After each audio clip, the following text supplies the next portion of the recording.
Olá, começa mais uma edição do Câmara Notícia e na edição de hoje. Comissão Especial de Estudos do Racismo entrega seu relatório final. E entidades que se envolverem em crimes com carga roubada terão seu alvará cassado. É o que a Comissão de Segurança da Casa pretende discutir. E hoje tem giro ambiental com a jornalista Mirna Abreu. Agora no Câmara Notícia.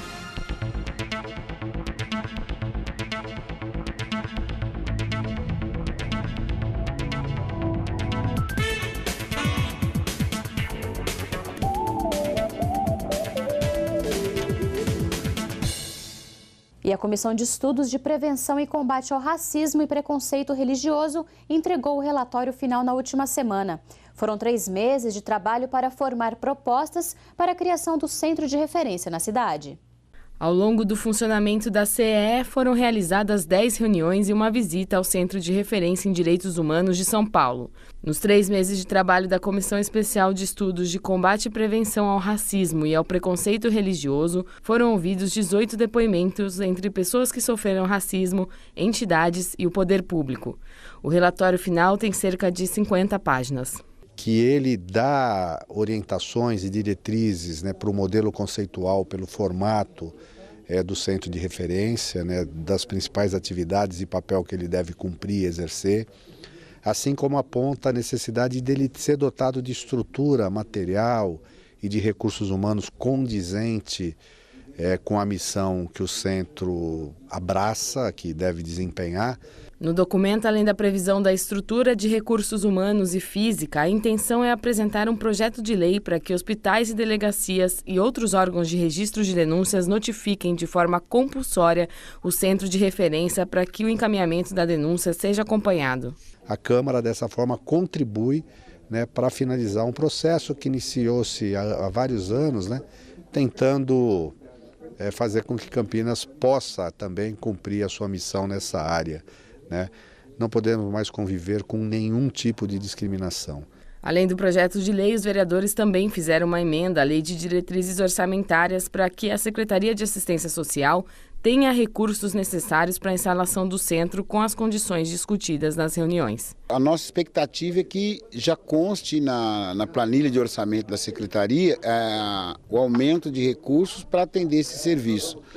Caso isso não apareça, nós vamos trabalhar com emendas aqui para possibilitar que o centro de referência seja uma realidade já a partir de 2017, não com o funcionamento precário que nós temos hoje. A Comissão Especial de Estudos foi formada em 9 de março deste ano e, além de Luiz Rossini na presidência e do vereador Carlão do PT, participaram os parlamentares Cid Ferreira, Paulo Galtério e Gustavo Peta.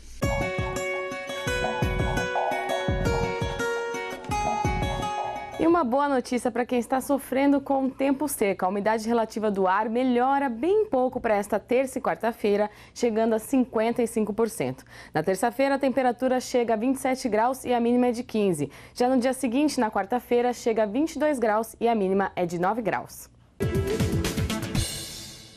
Isentar de IPTU associações de moradores de bairro e outras entidades que prestam serviço à comunidade. A Câmara discute esse projeto de lei complementar que deve auxiliar ONGs que atuam na cidade. Não é novidade nenhuma que associações de moradores e outras entidades que atuam nos bairros vivem cotidianamente com um orçamento apertado. Pensando nisso, a Câmara discute um projeto de lei complementar que isente essas organizações da cobrança do IPTU. Muitas vezes, estas associações têm uma sede. E nós, através do senhor Lopes, que é o presidente da Associação de Moradores do Jardim Campos Elíseos, aliás, um dos mais antigos presidentes de associação, apresentou-nos essa ideia e tivemos aí uma série de problemas com relação a ela e negociamos todas as partes a fim de que essa lei pudesse vir e ser, quem sabe, decretada pelo prefeito municipal. Caso seja sancionada, a lei prevê que as associações precisam atender uma série de requisitos, como IPTU e escritura atualizados, estatuto de acordo com a Lei Federal 10.406 de 2012, prestar atendimento à comunidade, uma ata da Assembleia vigente, apresentar o requerimento até agosto para poder pleitear a isenção para o ano seguinte. O projeto segue em discussão na Câmara. Eu tenho certeza que vamos todos juntos aqui trabalhar no sentido da aprovação desta lei e temos certeza também que o prefeito vai sancionar essa lei, o que traria grandes benefícios às associações de moradores e instituições que prestam serviço à nossa sociedade, que tenho certeza que acrescentará esse valor no seu trabalho. E o jogo de celular, que é febre mundial, chegou ao Brasil. Em Campinas, crianças e adolescentes já estão nas ruas e avenidas procurando os monstrinhos. Sucesso na década de 90, Pokémon surgiu como um jogo. Não demorou, eles saíram dos videogames e foram para a TV. Viraram desenho para contar a história de Ash, um garoto que tinha o sonho de se tornar mestre Pokémon, que são criaturas de bolso com poderes. Agora, eles estão nos celulares e a expectativa era grande para chegar no Brasil. Eu até ficava entrando na internet, como ele falou, e ficava vendo vídeo no YouTube de live para ver se o jogo lançava ou não. A espera acabou, Thiago. O Tomás, que já está jogando, contou por que ele gosta do game. E ele explorava o mundo com os Pokémons, e aí sempre tivemos essa vontade de estar nesse mundo. Esse professor de programação de jogos confirma essa interação com o mundo dos monstrinhos. Então o jogo ele espalha essas criaturas ao redor do mundo e você tem que, com o seu celular, caminhar pelas ruas, pela cidade, pelo mundo mesmo e sair colecionando esses Pokémons. De acordo com o professor, o jogo traz uma ideia inovadora. A cereja do bolo é que você, além de poder capturar os Pokémons pelo mundo, você consegue vê-los com a sua câmera no mundo real. É como se fosse uma realidade virtual, só que a gente chama isso de realidade aumentada. Diferente da realidade virtual, onde você entra no mundo virtual, é uma realidade aumentada, onde o mundo virtual entra no mundo real. O jogo usa o Google Maps para marcar pontos na cidade, onde você pode conseguir muitos itens e Pokémons. Uma praça como essa, pouco conhecida e frequentada, pode se tornar um ponto muito visitado. Até mesmo a Câmara Municipal é um ponto de parada Pokémon. Você também pode pegar vários itens. E ele foge do estereótipo de jogos tradicionais, onde você tem que ficar dentro de um quarto jogando, ou na sala, sei lá, e te leva a caminhar. Então ele foge desse estereótipo de jogador sedentário. O aplicativo do jogo dá alguns alertas de cuidados que você deve tomar ao brincar, como não dirigir jogando e evitar lugares considerados perigosos. A delegada avisa que toda atenção é necessária. Os dispositivos são muito perigosos nesse sentido, eles distraem a atenção da pessoa. Já soubemos de casos que a pessoa nem percebe quando vê o assaltante estar levando o celular dela, porque você está andando na rua e está distraído, não percebe a aproximação do assaltante e quando vê já levou suas coisas. Para essa psicóloga, o importante do aplicativo é a integração que ele promove. A medida certa é se integrar. Claro, o aplicativo pode ser saudável, sim, mas tudo tem que ter moderação.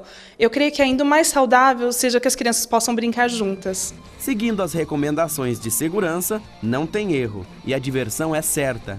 E aí vai uma dica do professor de programação, se você quiser pegar um Pikachu como seu primeiro Pokémon. No início, se você quiser capturar o Pikachu, você foge dos 3 Pokémons iniciais e tem que fugir 4 vezes. 4 ou 5, acho que é 4. Mas você foge dos Pokémons iniciais e depois, na 4ª vez que você conseguir fugir deles, vai aparecer um 4º Pokémon, que é o Pikachu, e aí dá pra você começar com um Pokémon diferente dos outros.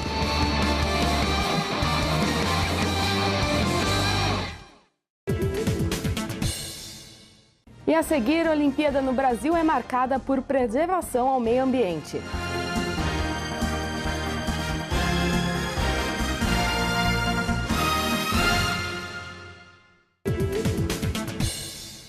E a Comissão Permanente de Assuntos de Segurança Pública da Câmara quer votar nesse semestre um projeto de lei que permite a cassação do alvará para entidades que se envolvem com crimes de carga roubada.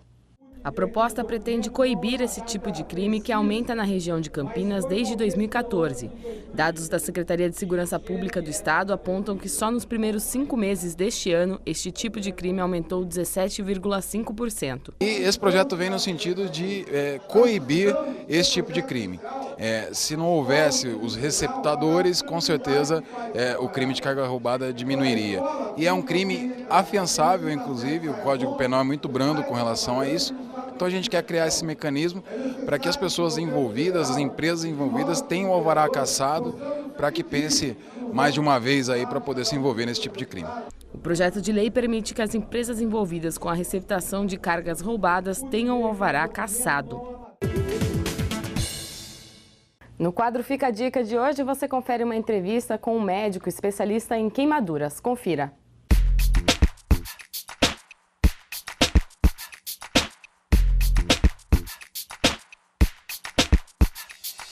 Muitas vezes nós queremos fazer trabalhos de limpeza, queremos fazer trabalhos para desemperrar algumas substâncias, algumas peças com substâncias inflamáveis. Tenha sempre muito cuidado com essas substâncias inflamáveis, porque elas têm dois caminhos para provocar a queimadura. A queimadura térmica, quando eles, como inflamáveis, pegam fogo, a questão dos mecânicos, né? Das limpezas de peça com inflamáveis. E a segunda circunstância é a queimadura química, que a maioria dessas substâncias pode causar quando em contato com a pele. Se você tiver uma queimadura, algumas coisas a gente tem que ter como parâmetro de atitude. O primeiro deles é interromper o processo da queimadura. Se você tem chama, você extingue essa chama, você retira a roupa. Se a queimadura é química, é colocar sobre água corrente, deixar sob água corrente para que você remova esse agente químico. Se a queimadura é elétrica, você precisa cuidado em se distanciar, porque às vezes a fonte de energia elétrica continua, mas na medida da segurança, afastar esta pessoa da fonte de energia elétrica. Eu diria também que 100% das queimaduras têm que ser avaliados por quem tem competência. Nós temos a nossa atenção básica de muito boa qualidade na cidade, nós temos pelo menos 4 hospitais públicos em diversas regiões da cidade para que faça o primeiro atendimento. Nunca coloque nada sobre a queimadura, pasta de dente, clara de ovo, outras coisas que a gente ouve, nunca coloque nada sobre a queimadura e procure assistência médica. Para todos os casos, uma pequena queimadura pode ter uma infecção, uma pequena queimadura pode até produzir um tétano.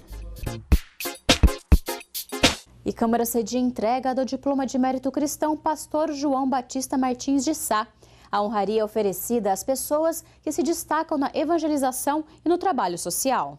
A moção aprovada apela para que o governador Geraldo Alckmin reveja os parâmetros da carreira dos agentes fiscais de renda do estado de São Paulo.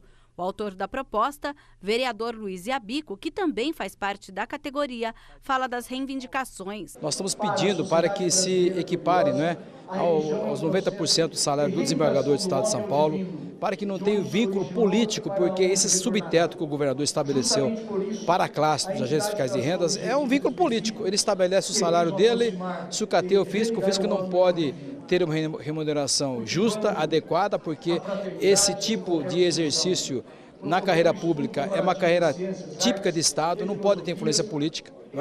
O fiscal tem que ter liberdade para trabalhar, estudar e exercer sua função.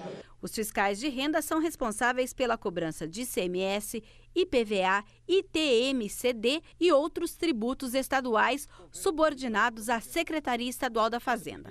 Atualmente, a remuneração básica inicial de um agente do fisco é de um pouco mais de R$ 9.900, podendo chegar a aproximadamente R$ 15.000.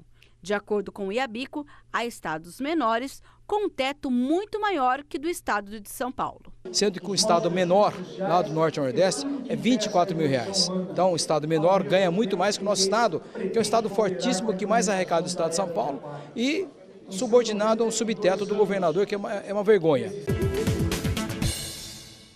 E Câmara cedia entrega do diploma de mérito cristão Pastor João Batista Martins de Sá. A honraria é oferecida às pessoas que se destacam na evangelização e no trabalho social. A Câmara de Campinas entregou na noite da sexta-feira, 5 de agosto, o diploma de mérito cristão Pastor João Batista Martins de Sá ao pastor João Roberto Ferraz Vilela. Formado em teologia, o homenageado participa desde 1978 da Igreja Cristo Salva. Atualmente, preside o presbitério da igreja no Jardim Santa Lúcia, que conta com mais de 500 membros. Para mim é uma honra muito grande, porque quando falamos de mérito cristão, nós estamos falando de um merecimento cristão. E quando eu penso nesse título, né, um merecimento, um mérito cristão, né, eu me alegro em poder olhar para aquela pessoa que foi homenageada, né? Que está acima de tudo homenageada. Nós, na realidade, só vamos na carona, só vamos atrás, né, deste homem de Deus, o pastor João Batista. O diploma de mérito cristão pastor João Batista Martins de Sá é oferecido a pessoas que se destacam na evangelização e no trabalho social, principalmente em favor da população carente. E no Giro Ambiental de hoje, as Olimpíadas prometem números históricos em termos de impacto ambiental.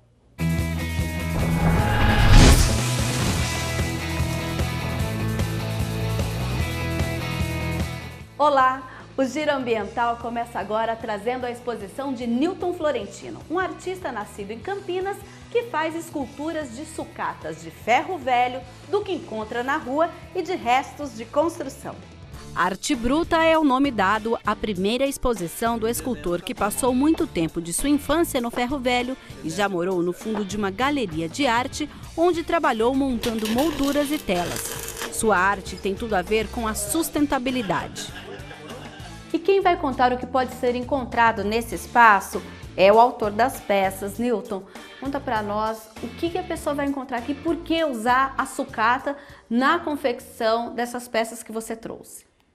Enfim, eu gosto de reutilizar os materiais e o pessoal que vier visitar a exposição vai encontrar bichos, robôs, tudo com material reaproveitado, que é considerado descarte, lixo, né? Para alguns, para mim é ótimo, matéria-prima. Eu tenho amigos que me dão peças velhas, eu vou em ferro velho também, adoro ferro velho, e as que eu mais gosto realmente são as que eu encontro, que eu vejo.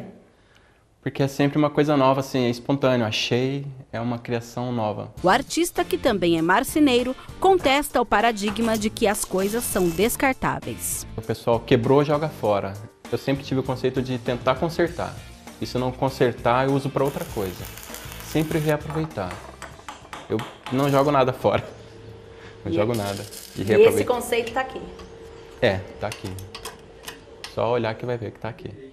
E você pode conferir tudo o que traz esse conceito aqui no Ateliê Elisa França até o dia 20 de setembro.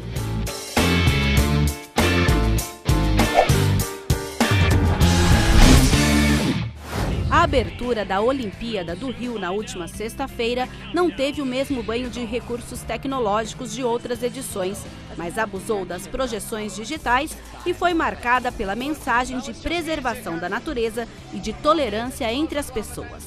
Após falar sobre a formação do Brasil, a cerimônia tratou dos efeitos da poluição da atmosfera do ar do planeta, que tem como consequência o aquecimento global. Nos telões, foram mostrados os efeitos do aquecimento com a subida das marés, que inundaria as maiores cidades do mundo. Ao mesmo tempo, um menino estava preso em um labirinto de prédios. Depois, ele consegue sair de lá e encontra uma flor. Neste momento é apresentada a poesia A Flor e Náusea, de Carlos Drummond de Andrade. Ela fala sobre uma flor que nasce no meio do tráfego e do caos urbano.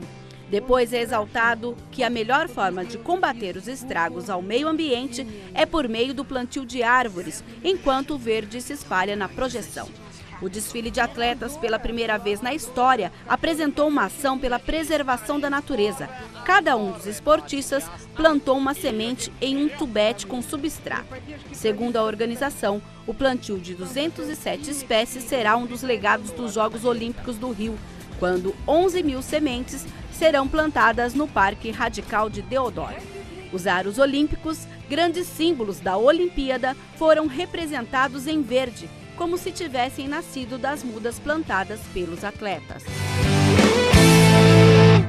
E com essas notícias, o Giro Ambiental fica por aqui e volta na próxima semana. Até lá!